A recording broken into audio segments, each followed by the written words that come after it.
Sistematika karangan ilmiah atau skripsi. Sistematika merupakan suatu penjabaran secara deskriptif tentang hal-hal yang akan ditulis. Sistematika karangan ilmiah atau skripsi adalah cara penyusunan dan penulisan suatu karya ilmiah dengan baik dan benar, atau bisa disebut juga dengan penulisan dan penyusunan yang sesuai dengan aturan. Sistematika penulisan skripsi adalah sebagai berikut. A. Bagian awal. 1. Halaman judul. Ditulis sesuai cover depan, sesuai aturan yang ada. 2. Gambar pertanyaan. Halaman yang berisi pertanyaan bahwa penulisan karya tulis ini merupakan hasil karya sendiri, bukan hasil plagiat atau menciptakan hasil karya orang lain. 3. Lembar pengesahan. Berisi daftar komisi pembimbing atau guru pembina.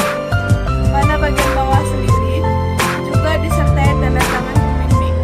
4. Abstraksi. Berisi ringkasan tentang hasil dan pembahasan secara garis besar dan penulisan karya tulis dengan maksimal 1 halaman. 5. Kata pengantar. Berisi ucapan terima kasih kepada pihak-pihak yang ikut berperan serta dalam pelaksanaan penelitian dan penulisan karya tulis. 6. Halaman daftar isi. Berisi semua informasi secara garis besar dan disusun berdasarkan urutan nomor halaman. 7. Halaman daftar tabel. 8. Halaman daftar gambar, daftar grafik, dan daftar diagram. Bagian tengah. 1. Bab 1 pendahuluan. Berfungsi untuk menjawab pertanyaan apa yang diteliti, itu apa, dan mengapa penelitian itu dilakukan. A. Latar belakang masalah. Dalam bagian ini diuraikan secara ringkas tentang teori, hasil-hasil penelitian, kesimpulan seminar, ataupun diskusi ilmiah, pengalaman, ataupun pengamatan pribadi yang berkaitan dengan masalah yang diteliti, sehingga memiliki landasan terpijak yang kokoh. B. Rumusan masalah.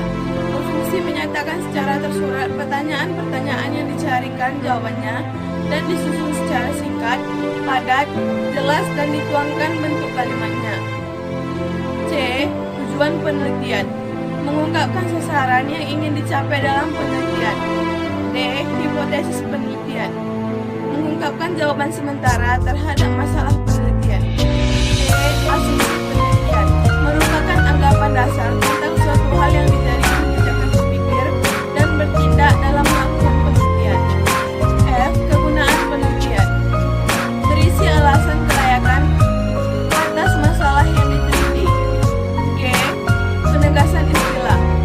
Diperlukan jika diperkirakan akan timbul perbedaan pengertian atau kekurang jelasan makna jika penegasan istilah tidak diberikan. 2. Bab 2 kajian pustaka. Memuat 2 hal, yaitu deskripsi teoritis tentang variabel atau objek yang diteliti dan kesimpulan tentang kajian yang antara lain berupa argumentasi atas hipotesis yang diajukan dalam bab yang mendahulunya. Pemilihan bahan pustaka dikaji berdasarkan 2 kriteria. Yang pertama, prinsip kemutahiran. Yang kedua, prinsip relevansi, atau dengan kata singkat menguraikan teori-teori yang menunjang penulisan atau penelitian. 3. Bab 3 metode penelitian. A. Rancangan penulisan. Didefinisikan sebagai strategi mengatur latar penelitian agar peneliti memperoleh data yang valid sesuai dengan karakteristik variabel dan tujuan penelitian. B. Populasi dan sampel. Hal-hal yang dibahas dalam populasi dan sampel adalah: pertama, identifikasi dan batasan-batasan tentang populasi. Kedua, prosedur atau teknik pengambilan sampel. Yang ketiga, besarnya sampel. C. Instrumen penelitian. Dalam bagian ini dipaparkan tentang instrumen yang digunakan untuk mengukur variabel, prosedur pengembangan instrumen, pengumpulan data atau pemilihan alat dan bahan yang digunakan dalam penelitian. D. Pengumpulan data. Bagian ini memaparkan, yaitu yang pertama, langkah yang ditempuh dan teknik yang dipakai untuk mengumpulkan data. Yang kedua, kualifikasi dan jumlah petugas yang terlibat dalam proses pengumpulan data. Yang ketiga, jadwal waktu pelaksanaan pengumpulan data. E. Analisis data. Pemilihan jenis analisis data sangat ditentukan oleh jenis data yang dikumpulkan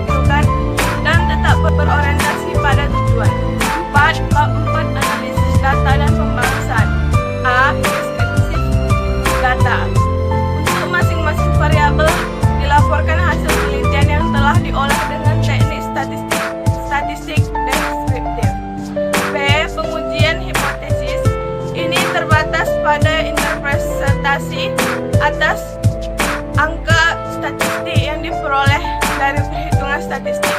C. Pembahasan. Tujuan pembahasan yaitu: pertama, menjawab masalah penelitian. 2. Menafsirkan temuan-temuan penelitian. 3. Mengintegrasi temuan penelitian ke dalam kumpulan pengetahuan yang telah mapan. Yang keempat, memodifikasi teori yang ada. Yang kelima, menjelaskan implikasi lain dari hasil penelitian. 5. Part 5 penutup. A. Kesimpulan. Berisi jawaban dari masalah yang diajukan penulis yang diperoleh dari penelitian. B. Saran ditujukan kepada pihak-pihak terkait sehubungan dengan hasil penelitian. C. Bagian akhir. Yang pertama, daftar pustaka berisi referensi dari buku, jurnal, majalah, dan lain-lain yang digunakan dalam penulisan. 2. Lampiran. Penjelasan tambahan dapat berupa uraian, gambar, perhitungan-perhitungan, grafik, atau tabel yang merupakan penjelasan rinci dari apa yang disajikan di bagian-bagian terkait sebelumnya. Oke teman-teman, sekian penjelasan dari saya. Buat teman-teman, jangan lupa tetap di rumah, tetap jaga kesehatan dan kebersihan, dan jangan lupa bergabung dengan kita.